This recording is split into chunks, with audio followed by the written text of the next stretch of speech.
Quero convidá-los a abrir a palavra de Deus no livro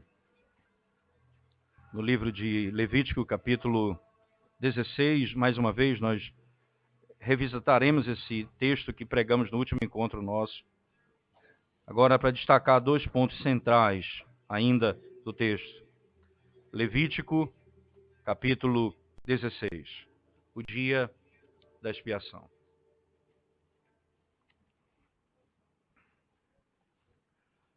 Falou o Senhor, depois que morreram os 2 filhos de Arão, tendo chegado aqueles diante do Senhor. Então disse o Senhor a Moisés: dize a Arão, teu irmão, que não entre no santuário em todo o tempo, para dentro do véu, diante do propiciatório que está sobre a arca, para que não morra, porque aparecerei na nuvem sobre o propiciatório. Entrará Arão no santuário com isto: um novilho para oferta pelo pecado e um carneiro para o holocausto. Vestirá ele a túnica de linho sagrada, terá as calças de linho sobre a pele, cingir-se-á com um cinto de linho e se cobrirá com a mitra de linho. São estas as vestes sagradas. Banhará o seu corpo em água e então as vestirá. Da congregação dos filhos de Israel tomará 2 bodes para oferta pelo pecado e um carneiro para o holocausto. Arão trará o novilho da sua oferta pelo pecado e fará expiação por si e pela sua casa. Então, também tomará ambos os bodes e os porá perante o Senhor à porta da tenda da congregação. Lançará sorte sobre os 2 bodes, um para o Senhor e o outro para bode emissário. Arão fará chegar o bode sobre o qual cair sorte para o Senhor e oferecerá por oferta pelo pecado. Mas o bode sobre que cair a sorte para bode emissário será apresentado vivo perante o Senhor para fazer expiação por meio dele e enviá-lo ao deserto como bode emissário. Arão fará chegar o novilho da sua oferta pelo pecado e fará expiação por si e pela sua casa. Imolará o novilho da sua oferta pelo pecado. Tomará também do altar o incensário cheio de brasas de fogo diante do Senhor e 2 punhados de incenso aromático bem moído e o trará para dentro do véu. Porá o incenso sobre o fogo perante o Senhor para que a nuvem do incenso cubra o propiciatório que está sobre o testemunho, para que não morra. Tomará o do sangue do novilho, o aspergirá sobre a frente do propiciatório e diante do propiciatório aspergirá 7 vezes do sangue com o dedo. Depois imolará o bode da oferta pelo pecado, que será para o povo, e trará o seu sangue para dentro do véu, e fará com que o seu sangue, como fez com o sangue do novilho, aspergi-lo-á no propiciatório e também diante dele. Assim fará expiação pelo santuário por causa das impurezas dos filhos de Israel e das suas transgressões e de todos os seus pecados. Da mesma sorte, fará pela tenda da congregação que está com eles no meio das suas impurezas. Nenhum homem estará na tenda da congregação quando ele entrar para fazer propiciação no santuário, até que ele saia depois de feita a expiação por si mesmo e pela sua casa e por toda a congregação de Israel. Então sairá ao altar que está perante o Senhor e fará expiação por ele. Tomará do sangue do novilho e do sangue do bode e o porá sobre os chifres do altar ao redor. Do sangue aspergirá com o dedo 7 vezes sobre o altar e o purificará e o santificará das impurezas dos filhos de Israel. Havendo, pois, acabado de fazer expiação pelo santuário, pela tenda da congregação e pelo altar, então fará chegar o bode vivo. Arão porá ambas as mãos sobre a cabeça do bode vivo e sobre ele confessará todas as iniquidades dos filhos de Israel, todas as suas transgressões e todos os seus pecados, e os porá sobre a cabeça do bode e enviá-lo-á ao deserto, pela mão de um homem à disposição para isso. Assim, aquele bode levará sobre si todas as iniquidades deles para a terra solitária, e o homem soltará o bode no deserto. Depois Arão virá à tenda da congregação e despirá vinho que havia usado quando entrara no santuário, e ali as deixará. Banhará o seu corpo em água no lugar santo, e porá as suas vestes. Então sairá e oferecerá o seu holocausto, e o holocausto do povo, e fará expiação por si e pelo povo. Também queimará a gordura da oferta pelo pecado sobre o altar, e aquele que tiver levado o bode emissário lavará as suas vestes, banhará o seu corpo em água, e depois entrará no arraial. Mas o novilho e o bode da oferta pelo pecado, cujo sangue foi trazido para fazer expiação no santuário, serão levados fora do arraial. Porém, as suas peles, a sua carne e o seu excremento se queimarão. Aquele que o queimar, lavará, banhará o seu corpo em água e depois entrará no arraial. Isso vos será por estatuto perpétuo. No 7º mês, aos 10 dias do mês, afligireis a vossa alma e nenhuma obra fareis, nem o natural, nem o estrangeiro, que peregrina entre vós. Porque naquele dia se fará expiação por vós, para purificar-vos, e sereis purificados de todos os vossos pecados perante o Senhor.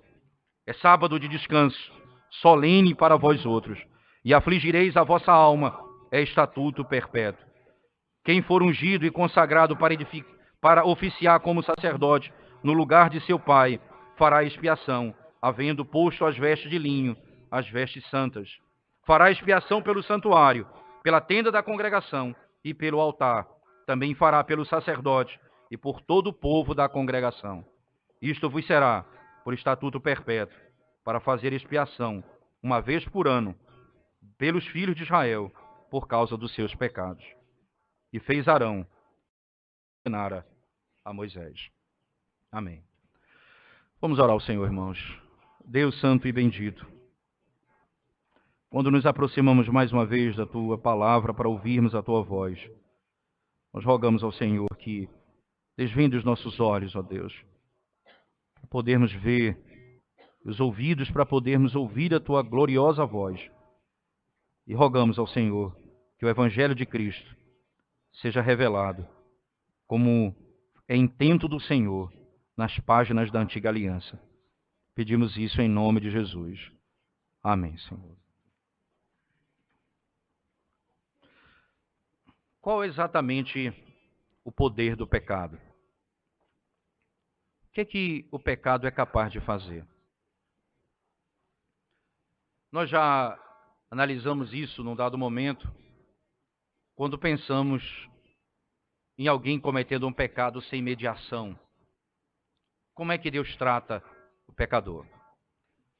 Nós vimos isso pensando nos céus, quando o anjo se rebela contra o Senhor nos céus e comete um único pecado. Ele e milhares de anjos foram expulsos da presença de Deus por causa de um único pecado. Nós vimos isso na perspectiva do Éden, quando não havia mediador para Adão, porque Deus fez um pacto com Adão e não havia mediador nesse pacto. Adão, então, ele era o seu próprio sacrifício, podemos dizer assim. Adão, de maneira objetiva, cometeu um pecado, descrito como a quebra dos 10 mandamentos, mas ele comeu do fruto que Deus havia proibido, que ele não deveria comer. Ele não comesse daquele fruto. O que é que acontece? Um único pecado não apenas arruinou ele e a sua esposa, como toda a raça humana. O que é um pecado para Deus? Um único pecado. As consequências de um único pecado diante dos olhos de Deus podem ser vistas dessa forma. Mas também nós podemos pensar da seguinte maneira: apenas Adão e a raça humana caiu, mas todo ele muda a nossa rota. Ele não apenas destrói uma família e a criação. Ele destrói minha vida, os meus propósitos. Ele destrói minha casa. Ele destrói uma nação. ele penetra nos poros do homem, ele invade o pensamento do homem. O homem é completamente contaminado. A linguagem bíblica, para se desvencilhar disso, precisa ser lavado, lavado e lavado. Não há como você imaginar, se não for a ideia da impureza que vem por conta do pecado. E o homem está exatamente assim, escravizado, amordaçado. Mas ele tem um problema mais sério ainda. O pecado é inimigo de Deus. O pecado é inimigo de Deus. Nós já vimos isso quando falamos sobre o sofrimento na vida do apóstolo Paulo em Atos. Mas lembrando dessas verdades, podemos afirmar assim: existe algum bem, diz um puritano do século XVII, Jeremiah Burroughs, existe bem, algum bem em Satanás, mas não existe nenhum bem num único pecado. Existe algum bem no inferno, mas não existe nenhum bem em um único pecado. Diz ele, Deus não criou o pecado, mas criou Satanás, é o anjo que vira inimigo de Deus, se torna inimigo de Deus, foi criado por Deus. E o inferno, quem criou o inferno? O próprio Deus. Mas o pecado, Deus não tocou a mão nele. Como água e óleo, eles não se misturam. Um quer destruir o outro. E para que o pecado fosse plenamente destruído, Deus teve que enviar o seu Filho para morrer na cruz do Calvário. Agora, você vai entender por que a estrutura desse texto é interpretada pelos nossos pais, até pelos pais da igreja, como Filho de Alexandria, não é? E como própria Orígenes, eles vão entender esse texto como afirmando que há uma relação direta com a doutrina da criação. Por que uma relação direta com a doutrina da criação? Porque aqui nesse texto, o poder de Deus em criar o mundo é revelado no poder de Deus em recriar o mundo. E a maneira de descrever a recriação é por meio da construção do tabernáculo. O tabernáculo é o mundo sendo reerguido, o mundo caído. E qual é a lógica da reconstrução? Por meio do derramamento do sangue. Se não houver derramamento de sangue, se não haverá remissão de pecados. Se Cristo não derramar o seu sangue, não haverá perdão de pecados. E qual é a obra que se revela aqui?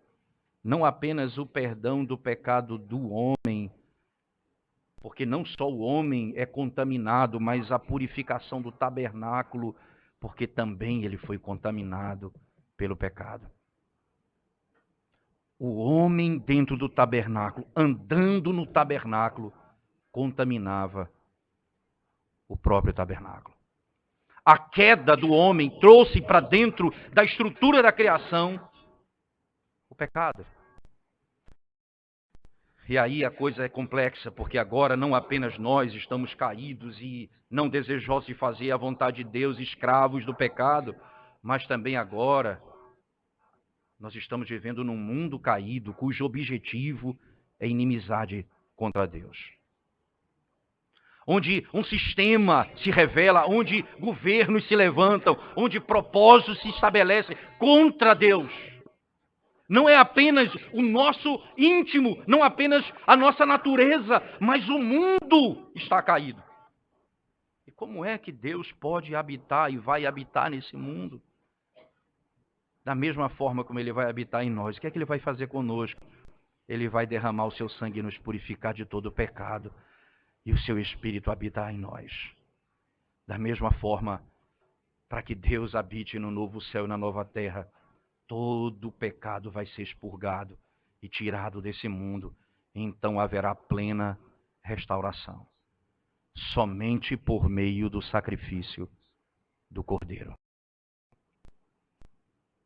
Haverá plena restauração. A Escritura Sagrada nos mostra, em alguns momentos importantes, eu queria que vocês acompanhassem comigo, por favor, não é? Alguns textos importantes com a intenção de entendermos como funciona essa realidade, irmãos. Porque diante de nós tem o princípio: Deus criou o mundo em 6 dias e descansou no 7º dia. E como é que é descrito a criação ou a construção do tabernáculo? Queria que você rapidamente abrisse a palavra de Deus comigo no livro de Êxodo, por favor. Êxodo. Existem alguns textos básicos que nós vamos ler e vocês vão poder entender exatamente do que se trata, não é? Por exemplo, Gênesis capítulo 39, verso 43. Gênesis 39, verso 43. Desculpa, Êxodo 39, 43. Diz assim a palavra de Deus: Viu, pois, Moisés toda a obra feita segundo o Senhor havia ordenado, assim a fizeram, e Moisés os abençoou. Veja que aqui é o resumo da construção do tabernáculo. Veja como isso se assemelha à construção, ao término da obra da criação. Gênesis 2, por favor, abra sua Bíblia comigo. Verso 1. Quando termina a criação.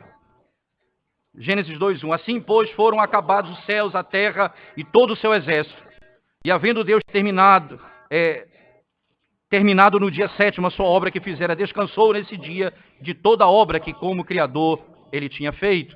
Preste bem atenção aqui, irmãos. Veja, há um desfecho muito semelhante. No verso 43 do capítulo 39 de Êxodo, você tem a mesma conclusão. Ele fez exatamente como Deus havia ordenado.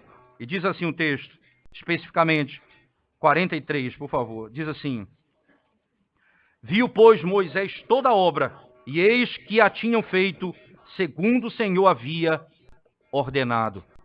Assim fizeram, e Moisés os abençoou. Perceba que, imediatamente após o término do 6º dia, vem o descanso e diz, e Deus chama esse dia, e abençoa esse dia, e santifica esse dia.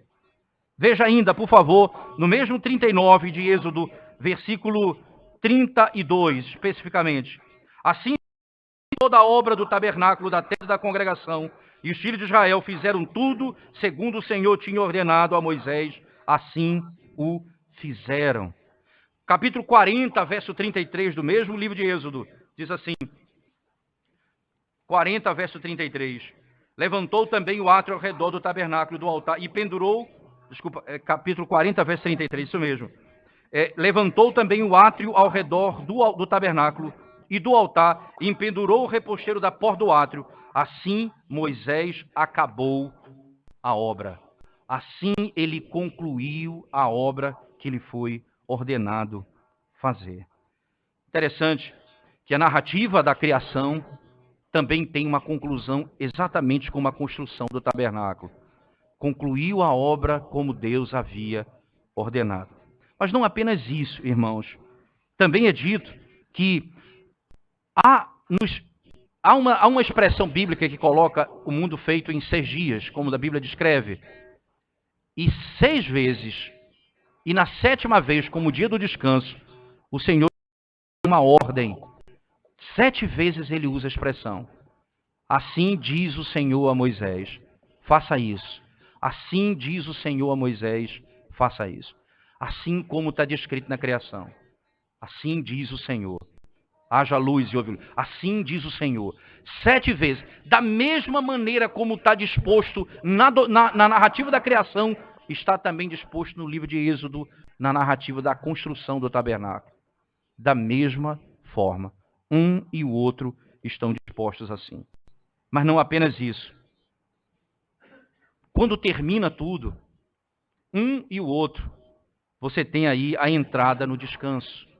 Perceba, no 7º dia é o dia do descanso, como está disposto na criação. E Deus estabelece isso de maneira muito clara. Veja, existe uma ordem dada por Deus.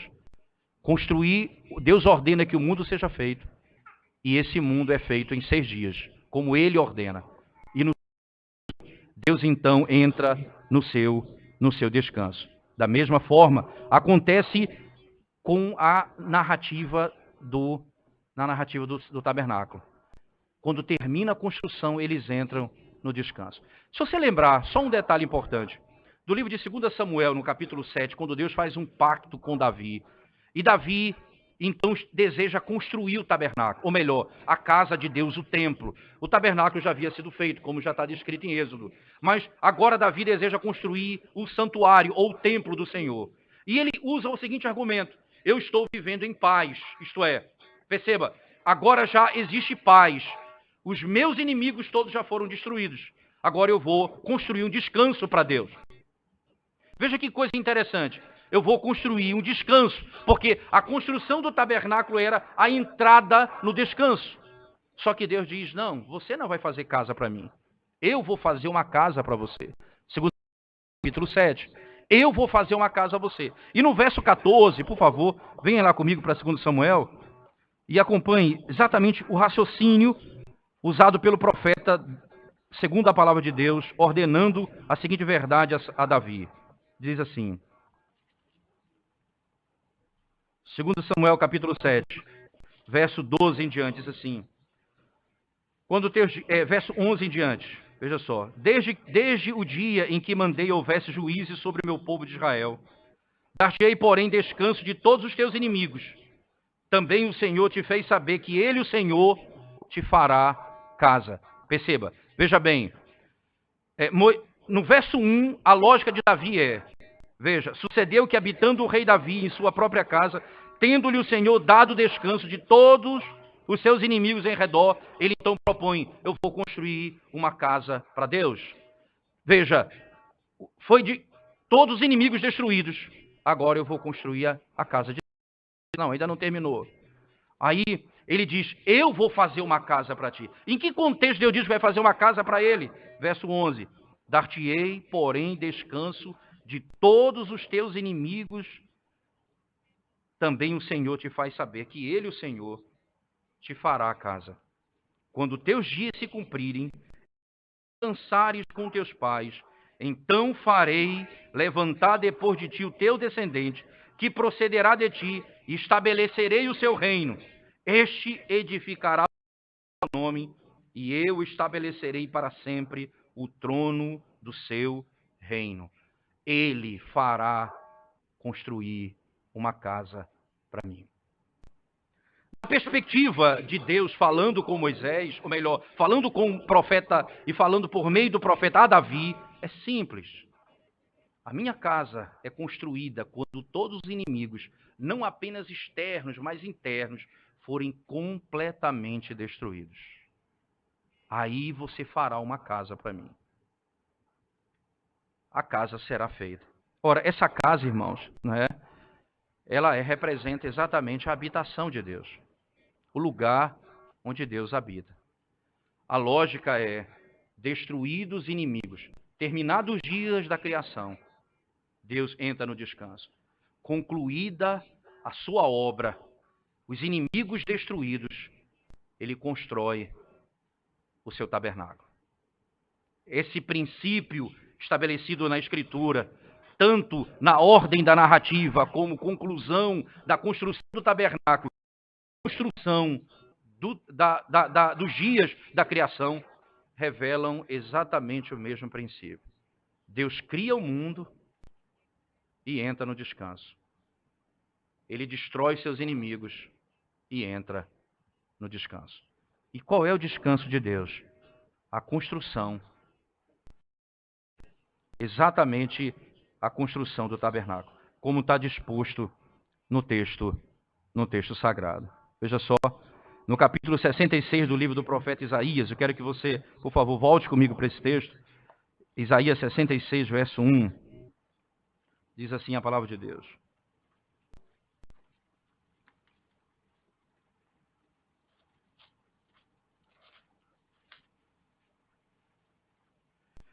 Assim diz o Senhor, o céu é o meu trono e a terra o estrado dos meus pés.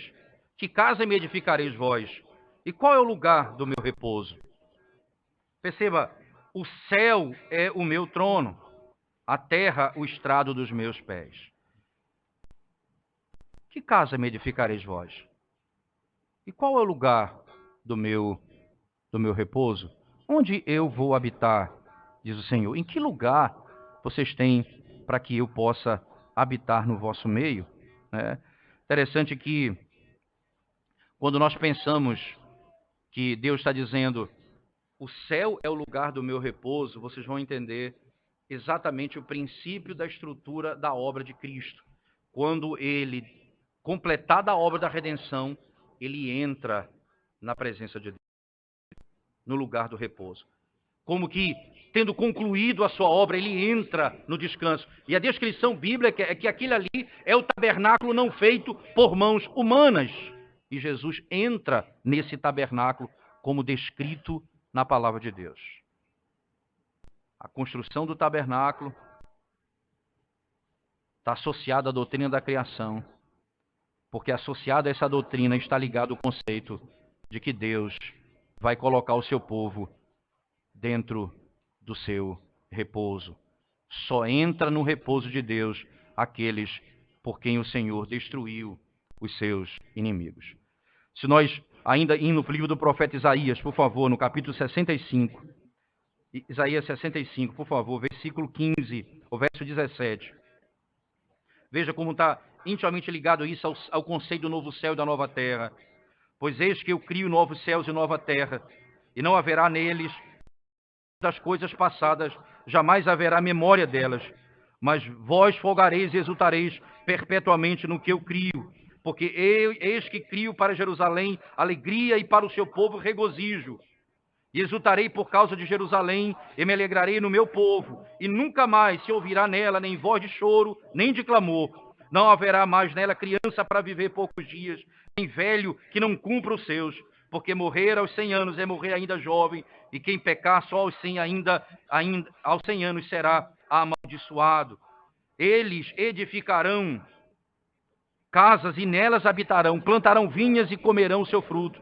Não edificarão para que outros habitem, não plantarão para que outros comam, porque a longevidade do meu povo será como a da árvore, e os meus eleitos desfrutarão de todas as obras das suas próprias mãos.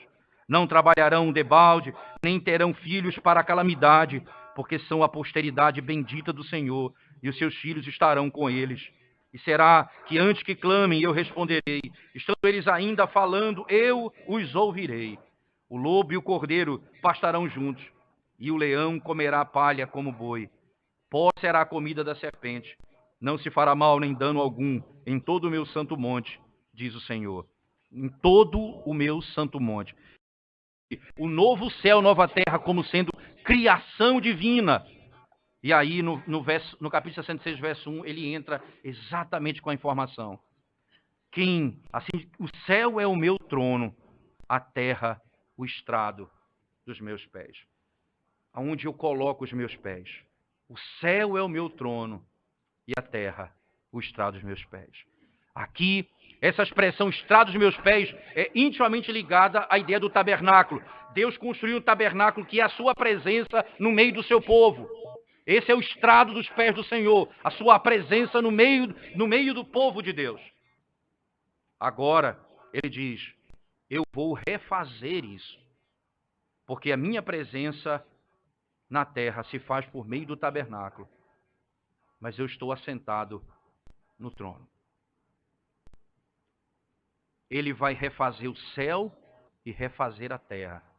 Vai haver uma nova criação. Como isso, irmãos? Como isso se dará? Por meio do sacrifício do Cordeiro. Exatamente por meio do sacrifício do Cordeiro. É por isso que, não poucas vezes nos Salmos, nós encontramos expressões que declaram exatamente isso, né? Veja, quando Salomão decide construir a casa no nome do Senhor, ele reconhece, agora o Senhor deu descanso de todos os meus inimigos. Salomão vai descrever, quando ele vai construir a casa de Deus, ele diz, Deus me deu descanso de todos os meus ao redor. Agora o tabernáculo pode ser construído.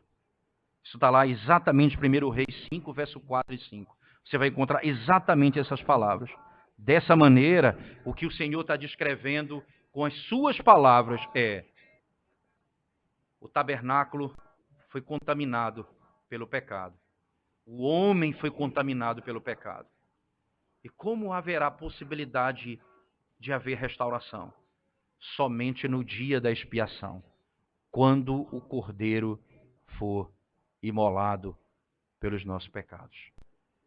O sangue do cordeiro, então, restaurará não apenas o homem, mas restaurará também toda a criação divina. Não apenas a natureza humana, mas também toda a natureza que está ao nosso redor vai ser refeita. Deus vai refazer todas as coisas por meio do seu sacrifício. Nós, por favor, abra sua Bíblia comigo no texto que eu citei de 1 Reis, no capítulo 5, verso 4 e 5, só para que fique registrado exatamente a consciência de Salomão acerca dessa verdade. 1 Reis, capítulo 5, verso 4 e 5, diz assim a palavra de Deus. Porém a mim, o Senhor, meu Deus, me tem dado descanso de todos os lados. Não há nem inimigo, nem adversidade alguma. Pelo que intento edificar uma casa ao nome do Senhor, meu Deus. Como falou o Senhor a Davi, meu pai, dizendo: teu filho, que porei em teu lugar no teu trono, esse edificará uma casa ao meu nome. Veja, em que contexto ele vai construir a casa? Davi pensou: não tem mais inimigo ao meu redor, eu vou construir uma casa para Deus. Deus disse: não, não é você que vai construir uma casa, o teu filho vai construir uma casa a mim. E quando ele vai construir a casa? Quando os inimigos todos forem destruídos. Quando o pecado for destruído, o diabo, não é, o mundo, não houver mais inimizade, então haverá novo céu e nova terra. O mundo vai ser plenamente refeito. Veja esse conceito, se não é exatamente isso que o livro de Apocalipse nos ensina. Veja como ele descreve esse céu e essa terra refeito com a ideia do tabernáculo. Apocalipse 21. Abra sua Bíblia comigo, por favor. Apocalipse 21.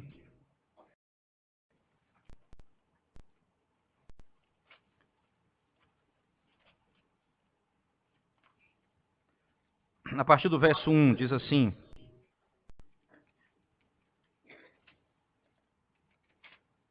Apocalipse 21, a partir do verso 1, diz assim a palavra de Deus.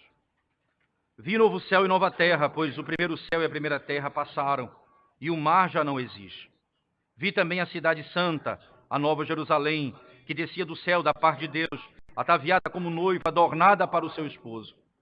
Perceba, o novo céu e a nova terra é identificado a uma cidade, certo? A nova Jerusalém. Segundo, então ouvi grande voz vinda do trono dizendo: eis o tabernáculo de Deus com os homens. Deus habitará com eles. Eles serão povo de Deus e Deus mesmo estará com eles. Veja, a mesma associação de Isaías no capítulo 66, quando ele diz, não é? 65 especificamente, quando ele diz que ele enxugará dos nossos olhos toda lágrima. Verso 3, ele diz: eis o tabernáculo de Deus com os homens. Deus habitará com eles. Eles serão o povo de Deus e Deus mesmo estará com eles. E lhes enxugará dos olhos toda lágrima. E a morte já não existirá. Já não haverá luto, nem pranto, nem dor, porque as primeiras coisas passaram. Ora, veja que coisa interessante. A descrição do novo céu e nova terra é como o tabernáculo, a reconstrução do tabernáculo, associado diretamente àquilo que está acontecendo ali no livro de Levítico. Veja, o tabernáculo está contaminado pelo pecado, então precisam purificar com o sangue do Cordeiro. E o que é o tabernáculo? Esse mundo onde Deus habita. Deus fez o mundo para habitar nele, e ele habitará nesse mundo. Mas para isso, na sua plenitude, todo o pecado vai ter que ser extirpado e não haverá iniquidade no nosso meio para que isso possa acontecer. A descrição, então, do novo céu e nova terra é exatamente a descrição do tabernáculo chegando no nosso meio. Na sequência do texto ainda ele diz, verso 5, e aquele que está sentado num trono diz: eis que faço nova todas as coisas. E acrescentou: escreve, porque estas palavras são fiéis e verdadeiras. Disse-me ainda: tudo está feito. Eu sou o Alfa e o Ômega. Veja, a mesma descrição da criação, do tabernáculo e do fim dos tempos. Tudo está feito. Foi feito como o Senhor me mandou fazer. Eu sou o Alfa, eu sou o Ômega, o princípio e o fim. Eu, a quem tem sede, darei de graça da fonte da água da vida. Mas não apenas a cidade e o tabernáculo, também o novo céu e nova terra vai ser descrito como jardim. Veja no capítulo 22, por favor, na mesma descrição, no verso 1. Então me mostrou o rio da água da vida, brilhante como cristal que sai do trono de Deus e do Cordeiro. No meio da sua praça, de uma e outra margem do rio, está a árvore da vida, e que produz 12 frutos, dando o seu fruto de mês em mês, e as folhas da árvore são para a cura dos povos. Olha que coisa interessante. As 3 imagens onde Deus habita: no jardim, no tabernáculo, no templo e na cidade de Jerusalém. Os 3 princípios do Antigo Testamento são a descrição do mundo refeito, novo céu e nova terra. E como isso vai acontecer? Pela reconstrução feita pelo sangue do Cordeiro que foi imolado, pelo perdão dos nossos pecados. Sem isso não haverá essa transformação. Para que fique claro que é essa a lógica do livro de Apocalipse, como está lá em Êxodo ou em Levítico também. Por favor, no capítulo 5 do livro de Apocalipse. Capítulo 5 de Apocalipse diz assim: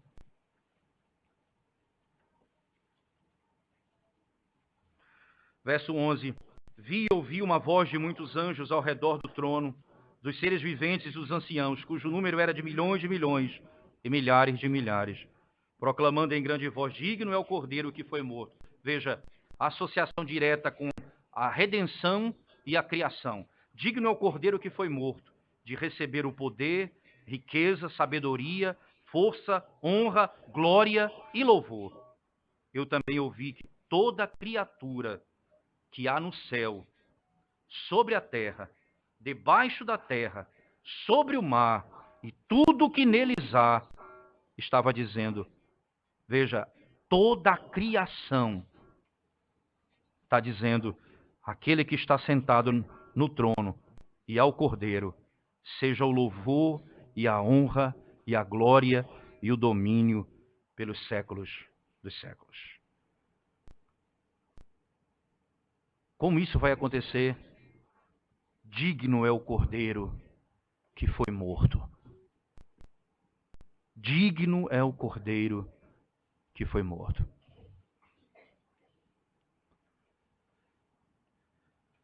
Texto de Levítico, por favor.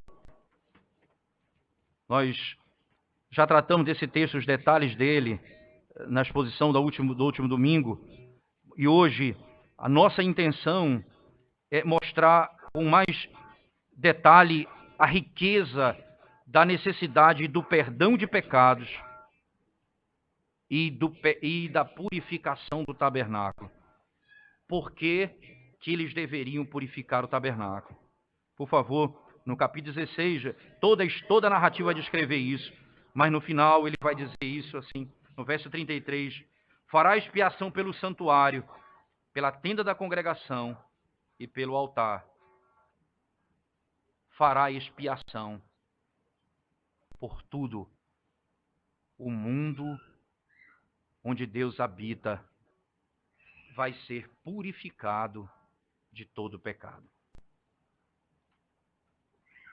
Não apenas nós seremos plenamente transformados, mas o mundo será plenamente transformado por meio do sacrifício do Cordeiro. Por meio do sacrifício do Cordeiro.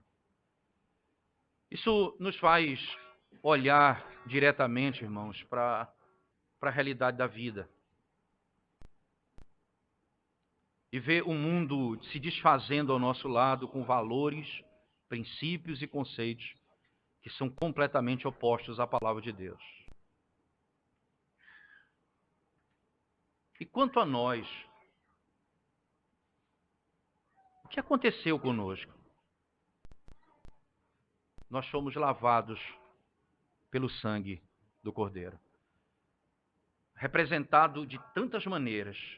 Um bode emissário, um que é imolado, o emissário para dizer: os teus pecados foram perdoados, estão longe de mim. O emissário dizendo: o que foi imolado é dito, o cordeiro precisa ser morto para aplacar a ira de Deus contra nós, porque o que ele fez com Adão e o que ele fez com os anjos, ele faria conosco se o cordeiro não morresse em nosso lugar. Aplaca-se a ira de Deus com o sacrifício do cordeiro. E nesse momento nós entendemos que a morte do cordeiro, representada por um animal morto, o perdão representado por um que foge, a entrada no santuário representada por um sacerdote que precisava oferecer sacrifício pelos seus pecados, pelo pecado dos seus filhos, para poder entrar. Tudo isso terreno, tudo isso humano, para descrever a gloriosa obra de Cristo. E para mostrar que eu não preciso de um sumo sacerdote à parte, eu não preciso de alguém que me perdoe à parte, eu não preciso de alguém que morra por mim à parte. Eu preciso de Cristo, que é o meu sumo sacerdote, o Cordeiro que perdoa meu pecado e que me purifica de toda a iniquidade. Eu preciso apenas de Cristo. Ele é tudo para nós.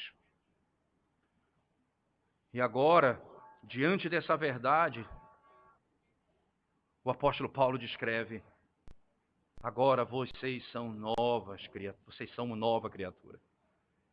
As coisas antigas passaram, vocês foram feitos novos, vocês cantam um cântico novo. Ora, cântico novo, só para deixar claro, não é o mercado gospel. Toda semana uma música nova. A música, um cântico novo, é cantar a obra da redenção como sendo minha. Não apenas o cordeiro que morreu, mas o meu cordeiro. Não um profeta que fala a palavra, mas o meu profeta. Não aquele que é o rei, mas o meu rei. Não o sacerdote, mas o meu sacerdote. O meu Redentor. É novo, porque é a velha verdade que se renova, porque a redenção do Senhor se manifesta dia após dia, e nós não cantamos nada novo, a não ser novo é a vida daqueles que foram feitos nova criatura. Nós somos novos, as velhas coisas ficaram para trás. E nós vivemos nesse mundo caído, segundo os padrões do Deus que ressuscitou dentre os mortos. E nós olhamos para essa sociedade, o Brasil caindo pelas tabelas, a economia indo de mal a pior, valores de uma sociedade que vai se corroendo. E nós começamos a pensar: o mundo está se acabando. Mas nós não temos que entrar em desespero, porque nós temos esperança. E a nossa esperança é que a morte do Filho do Deus Altíssimo não só restaura a minha vida, como vai refazer esse tabernáculo. Haverá plena justiça, haverá plena santidade, plena redenção. Nós viveremos num mundo onde não haverá não apenas choro, mas não haverá pecado algum. Você que diz que tem senso de justiça, ame a justiça de Deus em Cristo. Essa é a justiça de Deus. Essa é a justiça que transforma não apenas a minha vida, mas transforma o mundo. E aqui repousa a nossa esperança. Não apenas o sangue que perdoa o meu pecado.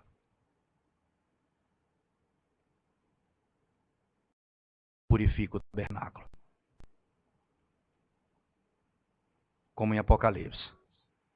Bendito o Cordeiro de Deus, que derramou seu sangue por nós.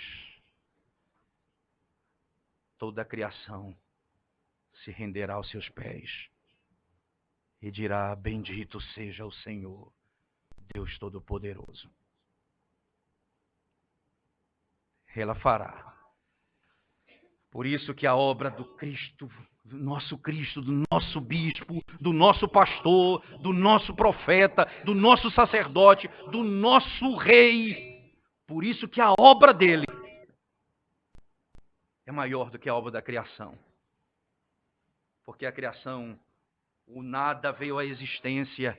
Agora, homens que são rebeldes contra ele, que pela vontade se levantam contra ele, o mundo que odeia o nosso Criador e Redentor, ele fará com que esses se rendam a seus pés contra a sua vontade, mexendo na vontade deles. Eles se renderão ao Senhor e dirão: tu és o Rei de toda a terra. Daí o Salmo gloriosamente expressa isso.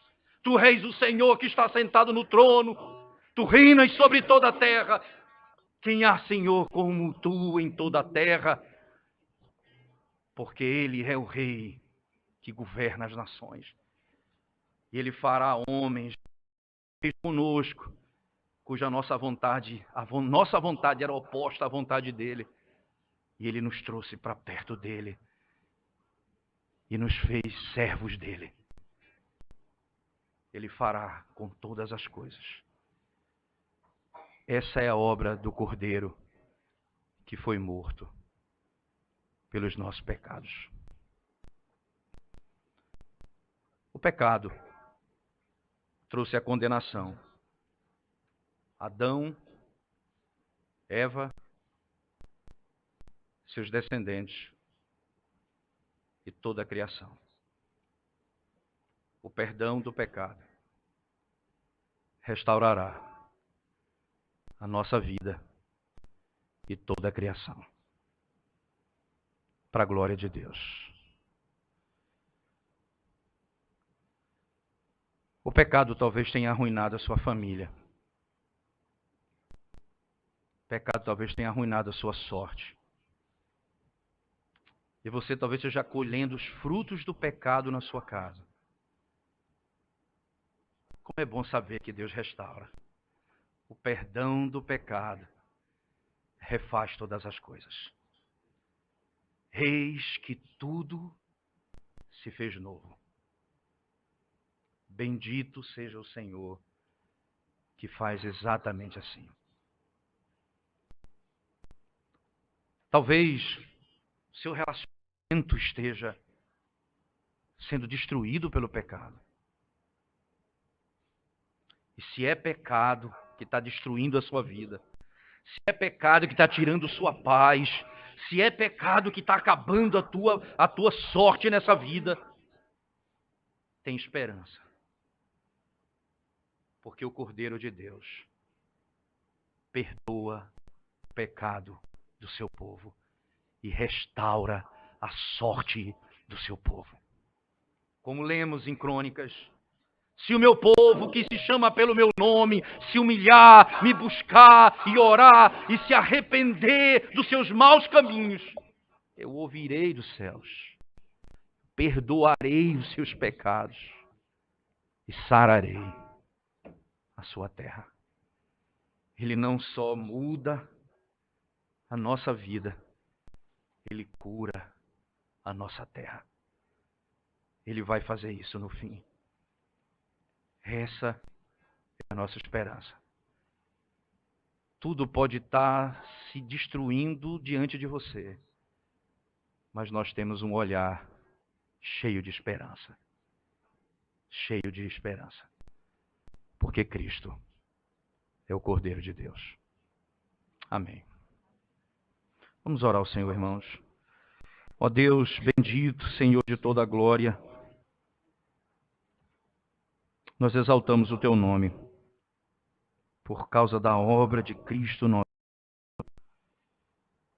que perdoa o nosso pecado